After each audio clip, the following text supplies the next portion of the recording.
गुरु प्यारी साध संगत जी, नमस्कार जी। आप सब कैसे हो? आशा करती हूँ बाबा जी के श्री चरणों में अरदास करती हूँ कि मालिक की कृपा से, निरंकार दातार की मेहरबानी से आप सब बहुत खुश होंगे, मौज बहार में होंगे और अवश्य ही भजन सिमरन में होंगे। साध संगत जी, मैं हाजिर हूँ आज आप सभी से एक बहुत ही खूबसूरत साखी साझा करने के लिए।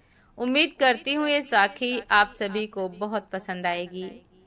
तो साथ संगत जी, चलिए आइए समय ना गवाते हुए साखी को आप सभी से साझा करते हैं जी।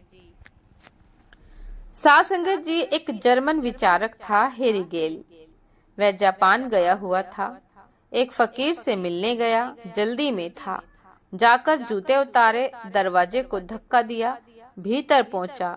उस फकीर को नमस्कार किया और कहा कि मैं जल्दी में हूँ, कुछ पूछने आया हूँ। उस फकीर ने कहा कि बातचीत पीछे होगी, पहले दरवाजे के साथ दुर्व्यवहार किया है, उससे क्षमा मांग कर आओ। वे जूते तुमने इतने क्रोध से उतारे हैं।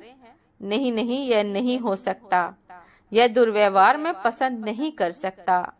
पहले क्षमा मांग कर आओ, फिर भीतर आओ, फिर कुछ बात हो सकती है।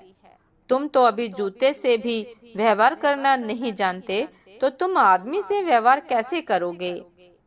वह हेरीगेल तो बहुत जल्दी में था, इस फकीर से दूर से मिलने आया था। यह क्या पागलपन की बात है, लेकिन मिलना जरूर था और यह आदमी अब बात भी नहीं करने को राजी है। आगे तो मजबूरी में उसे दरवाजे पर जाकर क्षमा मांगनी पड़ी, उस द्वार से क्षमा मांगनी पड़ी, उन जूतों से। लेकिन हेरीगेल ने लिखा है कि जब मैं क्षमा मांग रहा था, तब मुझे ऐसा अनुभव हुआ जैसा जीवन में कभी भी नहीं हुआ था।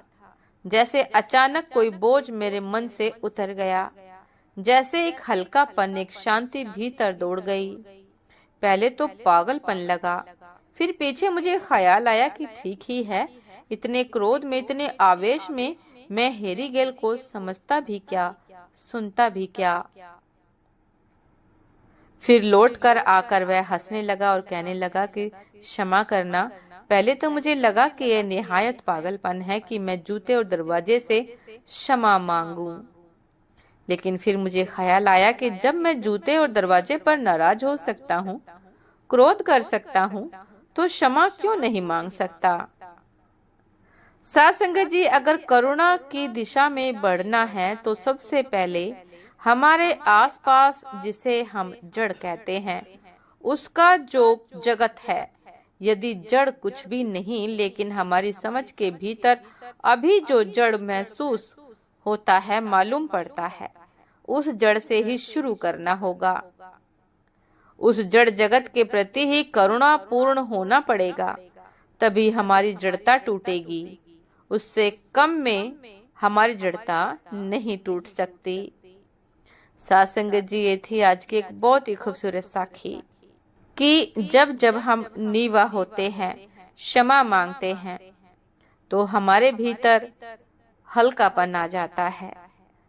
हमारे भीतर की जो दशा है वह सुधर जाती है।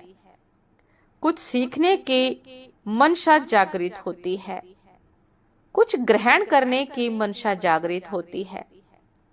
और साथ संगत जी, जब तक हम क्षमा को अपने भीतर प्रवेश नहीं करने देते, तब तक अहंकार हमारे भीतर से नहीं निकलेगा। अहंकार बहुत बड़ी बाधा है कुछ भी ग्रहण करने में।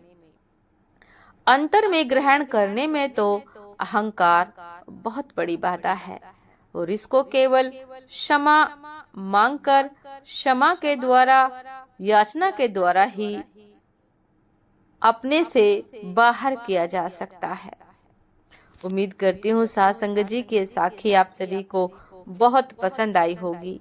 यदि पसंद आई हो साथ संगत जी, तो लाइक, कमेंट, शेयर करना ना भूलिएगा।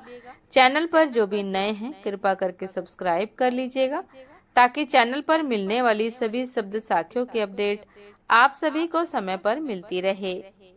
साथ संगत जी, आप हमें इंस्टाग्राम पर भी फॉलो कर सकते हैं, इंस्टाग्राम का लिंक डिस्क्रिप्शन बॉक्स में दिया गया है। तो साथ संगत जी, दासी को भी आज्ञा दीजिए। आपसे फिर मुलाकात होती है एक नए शब्द साखी के साथ, एक नई खूबसूरत प्रेरणादायक विचार के साथ। तब तक के लिए नमस्कार जी। सदा खुश रहिए, मुस्कुराते रहिए, भजन सिमरन अवश्य करते रहिए। नमस्कार जी।